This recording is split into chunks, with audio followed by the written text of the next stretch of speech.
There's nothing more formative than being on the other side of somebody who's relying on your advice, your expertise, and your views to run their business or their department or their team.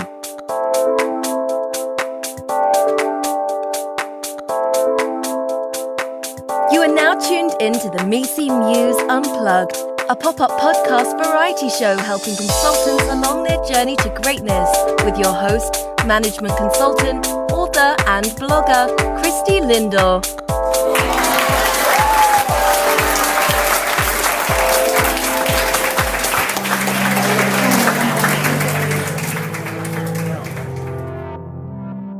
Hey, my go-getters. Welcome to the Misi Muse Unplugged podcast show. I'm your host, Christy Lindor. Super excited to be bringing you episode 32. Today, we're going to be doing AMA, Ask Me Anything.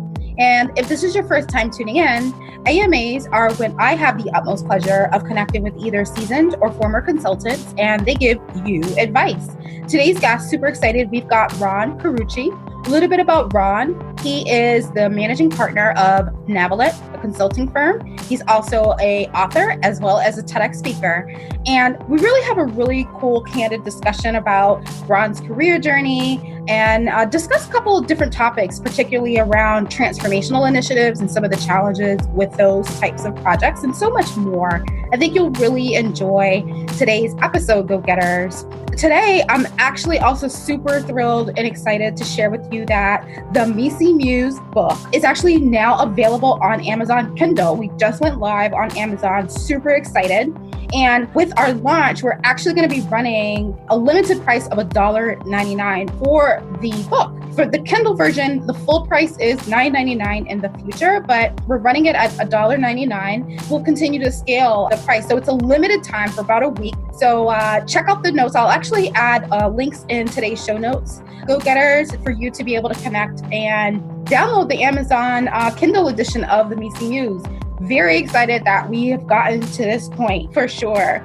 Other things, other announcement. So the paperback will be available on Amazon. I'm literally on pins and needles waiting for that to drop. So stay tuned for that. Right now, the paperback, once it is available on Amazon, it will be for pre-order. So we'll be taking pre-orders and shipping books starting February 20th. So stay tuned for that, go-getters.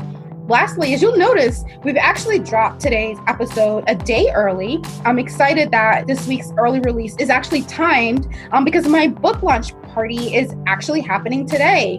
So would love to have you join us if you can. It'll be a Facebook Live, go-getters, and I'll make sure that we add a link to today's show notes. Go ahead and check us out. We'll be live streaming the event, or at any time during the day, go ahead and just tweet your congrats using hashtag MisiMuse2K18. So again, the hashtag for today, MisiMuse2K18. Use that hashtag. Let me know what are some of your favorite episodes. Let me know what are things that you want to read about the book and just so much more. Questions you may have about my journey with the book.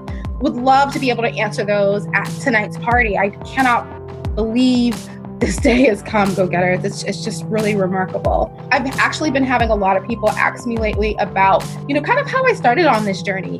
And I do recommend, if you haven't, go ahead and check out episode 1. So this is the intro episode of the Misi Muse Unplugged podcast show. Go ahead and check that out. And I delve really deep into, kind of a little bit about my journey and how I've been scaling, the mission of being the mentor that I wish I had. So with that, let's get started with today's episode. Today, we've got Ron Carucci of Navalent Consulting. So Ron, thank you so much for joining us on the Misi Muse Unplugged. How are you doing? Hey, Christy, great to be with you. Thanks for having me. Thank you. What part of the world are you currently sitting in, Ron? I'm in Seattle, Washington, looking at the beautiful snow on the trees for a change. Mm-hmm. Nice. We just got dumped with all the snow yesterday here in Boston. I heard that, yeah. So I'd love to switch places with you anytime, given that. But I guess before we get started with today's episode and interview, two things. Before I have you introduce yourself, I did want to share that you have hit a superlative on our show, given that you are the first consulting partner that we have on the Misi Muse Unplugged. So really excited for today's conversation. Glad to be here. Absolutely. So Ron, maybe with that, you can, introduce yourself to the go-getters of the Macy Muse Unplugged. Yeah, so my name is Ron Carucci, and I spend my days with my firm, Navalent, traipsing the hallways of large and small organizations, looking for our engagements are around very messy, high-risk, high-visibility transformations. So usually at the enterprise level, a CEO or a senior executive has some mandate or some charge to either preemptively create change or in response to some unforeseen disruption, create change. And so at the intersections of strategy and organization and leadership, we accompany them on that journey. Usually it's a couple of years to help them find some aspired future that they otherwise might have missed. I so love the work. I'm going to be biased because I'm doing the same type of consulting work. So I know that you're doing extremely meaningful work, which is really great to hear. So Ron, maybe if you can help us, before we talk specifically about how you started your company, maybe you can let us know, how did you get started in consulting, and if it's been everything you expected it to be for you? Well, we're going to have to go back a lot of years. And I spent, like many change practitioners, spent my good number of years inside corporations. My first job out of college was actually with a nonprofit consulting firm. So I had a taste of what it meant to be outside of organizations early on. But then I came back inside. And for the next, 10 or 11, 12 years, struggled.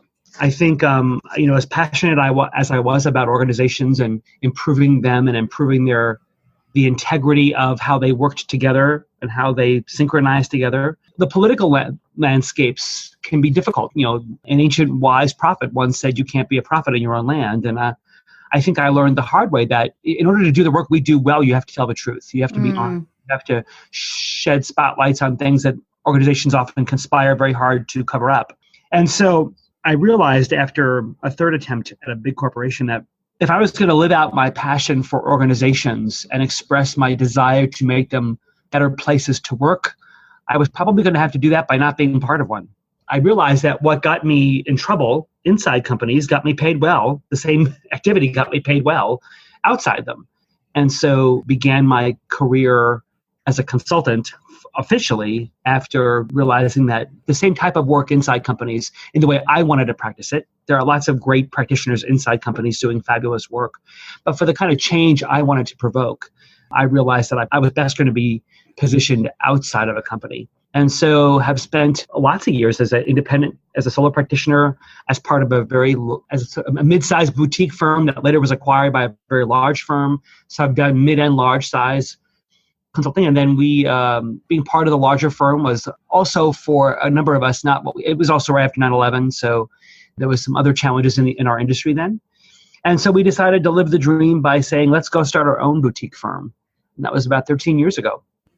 Thank you for giving that background. One question for you before we continue, just, in case go-getters are listening and wondering, if you can maybe shed some light on what are the skills that made you successful being an internal consultant versus those that make you more successful as an external facing, client-facing type of consultant. If you can share kind of the differences, that'd be awesome. Well, so I think inside a company, you have the requirements of being part of a political landscape. So you've got to be somewhat savvy. You can't pull your punches and, be so native that you're not provoking change. But at the same time, you've got to also recognize that the people who are your clients are also your bosses.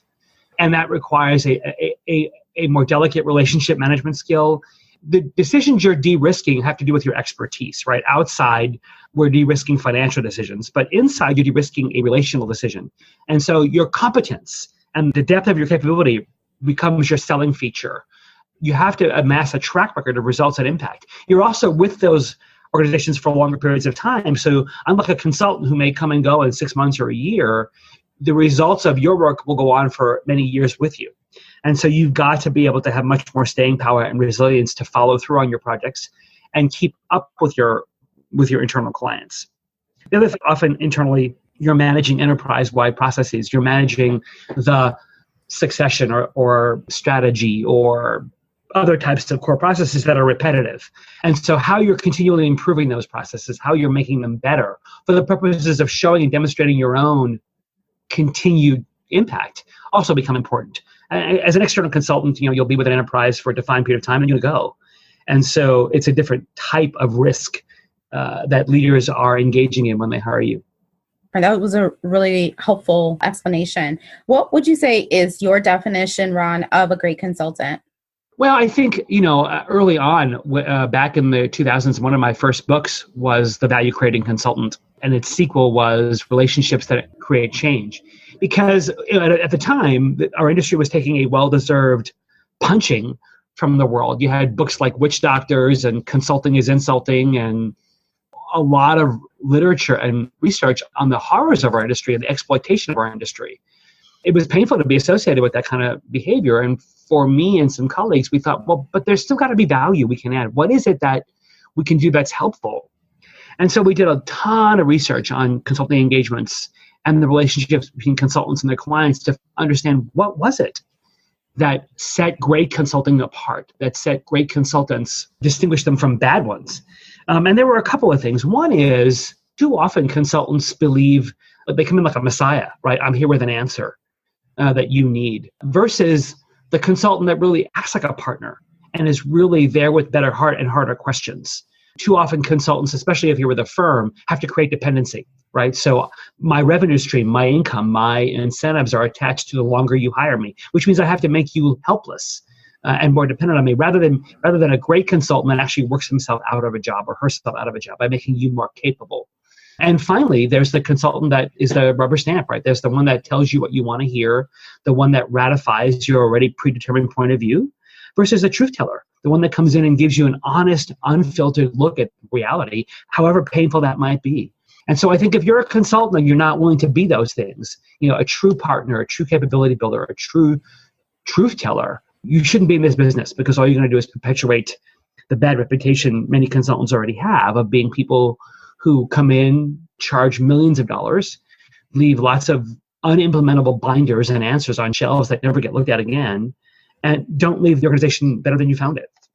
With that, if you can maybe also share, Ron, what is a story or an experience that you had that maybe shaped some of the core values that you just mentioned about being a great consultant?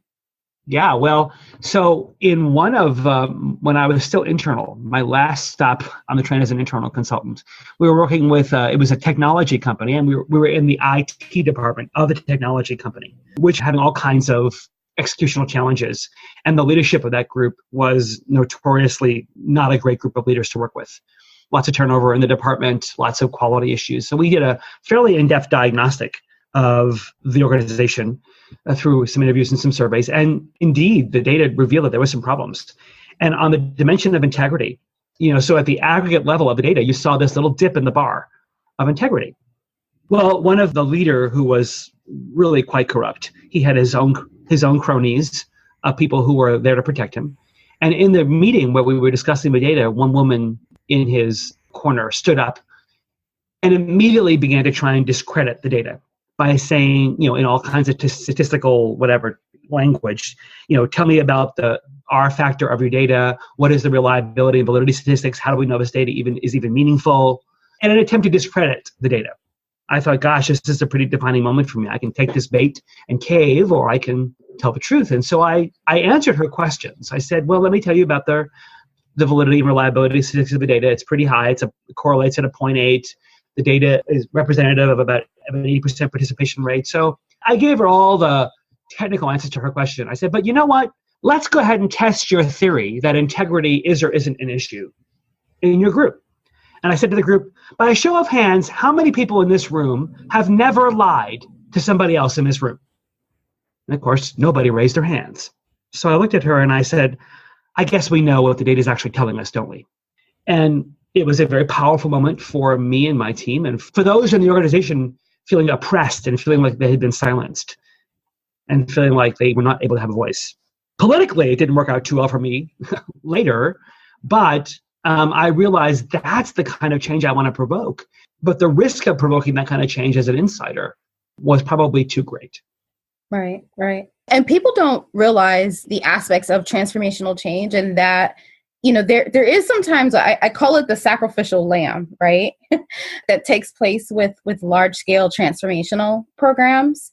You've done this a lot longer than I have, Ron, but have you ever been able to go through a transformation and there not be that person, whether it's the consultants are deemed that or the partner or the sponsor? Have you ever seen where there wasn't that person that kind of gets the hit for the political, as a result of the political, collateral damage that comes with change? Well, so there's two different types of sacrificial lambs. There's the ones that actually need to be slaughtered, and the ones that get inadvertently blamed and become collateral damage when they shouldn't have been. Maybe they were the ones that were trying to be prophets the whole time. I've seen both. I think in the transformational programs we design, where we great diagnostic, a very thorough forensic sort of MRI on the front end, helps reveal where those landmines are, and so that people who have been holding the organization hostage too long, or people who have been allowed to perform at incompetent levels too long, are forced to improve or are forced to leave. We try and steer the kinds of changes we lead in that direction, rather than some, political agenda that some leader has to sort of exit people they don't like or to get rid of their nemesis. Typically, a lot of that baggage has already happened before we come in. But typically, as part of the way we work, obviously can't always avoid it, but we hold leaders accountable to making, if there's going to be exits of people in any kind of form, that it's justified and it's data-based and rooted in the need for the change you're aspiring to, not in some other agenda. Well said. Well said. Now available on Amazon. Management consultant and author Christy Lindor shares career secrets based on 15 years of experience working at top firms in a new book called The MECE Muse. 100 plus selected practices, unwritten rules, and habits of great consultants. The MECE Muse provides insights, stories, and strategies on the unwritten rules of the consulting profession. Christy conducted research and connected with 50 plus industry titans across 27 professional service organizations on what makes a great consultant. For book reviews, tour dates, and more info, go to www.mecemuse.us. So, Ron, I'm actually going to pivot. This is great just to hear your perspective. I found out more about you when I attended last year the TEDx Beacon Street Talks, and you gave a really compelling talk on organizational transformation. But then, upon doing a little bit more research, I also found out about the TEDx talk you did on how to be more powerful than the powerless. So maybe you can give us some context in terms of how you got started with TEDx talks and, why you chose those specific topics. That'd be great. Yeah. So, it was, for me, I hired my own coach a couple of years ago, as part of the we should all take our own medicine belief in how consultants get better. There's never a time in your career where you've arrived. And so a couple of years ago, I decided to sharpen my game and not rest on 30 years of experience, but try and continue to grow. And as part of how I thought about my work as a thought leader and someone who how to bring compelling insights to my clients, set out on a number of fronts, one of which was, how do I use my voice in more outward-facing settings beyond my clients? TED was a great platform for that. My last book, called Rising to Power, was based on a 10-year longitudinal study of leaders transitioning into broader roles of influence inside organizations. And the reality that we've known that more than half of them fail within their first 18 months was painful for us. And we were confused by why that had become so acceptable. And so our research set out to find out why that was, and more importantly, how could we steer clear of all that carnage and find out what it actually took to be influential and succeed in positions of broad leadership. So the two TED Talks you're talking about were both based in that research. The first one on power that you reference was, in part because it was such a personal and sacred topic to me. How many of us are just sick to death of how many more headlines do we need to see by the day now? They seem to be coming out of one more leader that abused his power for exploitative or immoral or self-interested reasons. And it just continues to, one bad apple does poison the whole bunch. All leaders, I think, are now, they begin distrusted until proven trustworthy. And the reality is, as you heard in the TED Talk, the shocking finding in our research was that the greatest abuse of power that we found among a 2,700 person sample was not self-interest. It was not immoral or personal exploitative gain. The greatest abuse of power was the abandonment of it. So fearful of using the power that came with their roles, they just simply chose not to. And I think the part of my intent in the talk was if we want to stop seeing so many leaders exploit their power for self-interest, more of us who aren't using our power need to start.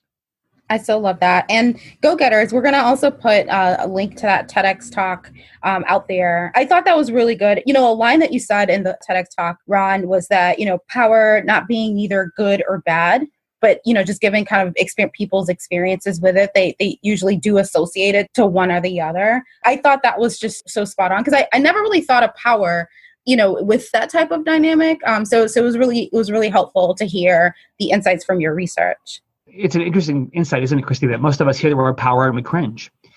Our immediate association of it is with, as the Alvin Toffler quote says, because of the bad odor that clings to power because of all the misuses it's been put to. We just assume that power, and of course we've all heard the quote about absolute power corrupts, that we assume that the minute someone acquires power in any form, whether it's positional or influential or financial, it will be used for corruption. Because that's what the media and headlines tell us so much of, we don't often get to see how many people are using power for great good, right? That our positional power allows us to bring justice where there's been injustice. Our relational power allows us to enable others to become and flourish. And our informational power allows us to help change perspectives and broaden views in the world. So there is great power to be had to do great good in the sources of power available to us if we would just embrace them and use them. Totally agree, for sure. I'm actually going to switch gears again. I have one more question before we close out. Just, going back to your company, Ron, when you're hiring, new consultants or, fresh out of college or early career consultants, what are some of the traits that you look for, in these types of individuals that maybe, go-getters out there that are looking for consulting roles should consider? In our firm, most of our consultants come with some pre-existing experience just because of the level at which we play in an organization. We're a small firm, so we don't bring armies of folks in. I think the sad part about too many of the larger firms, all due respect to you aside, Christy, I think too many consultants get put in back rooms early on in careers and don't get client-facing experiences. So I would never encourage a aspiring consultant fresh out of undergrad or grad school to go to a place where they're not going to have any time with clients, because you're not a consultant if you haven't got clients.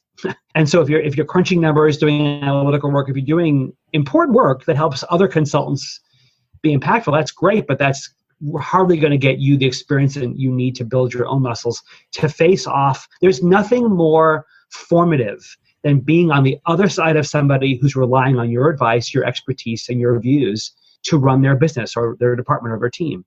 And so you've got to get quick experience, even if it's pro bono and even if it's voluntary. Get yourself in front of somebody else where your advice matters. So you can learn how to build attachment, genuine, healthy attachment where your expertise and your credibility, because at the end of the day, your relationship with somebody else is the only vehicle by which your insights and advice is translated into credible action. So you have to learn to form attachment. I got a great piece in Forbes, my Forbes column I write for regularly on, the dimensions of what healthy attachment looks like and how to be influential through those relationships. So you've got to learn how to do that. Secondly, you've got to learn how to come out from behind your tools. Too many early career consultants feel like imposters. They feel like, who's going to want to hear what I have to say? Or, I'm so young, they're not going to believe that I have anything to offer. And so they hide behind tools and models and frameworks and data. And you can't lead with those. Nobody's paying you for that. You've got to stand on your own 2 feet and learn to find the efficacy of your own voice, no matter how young or old you are. Your tools, your frameworks, your models, your methodologies are all very interesting.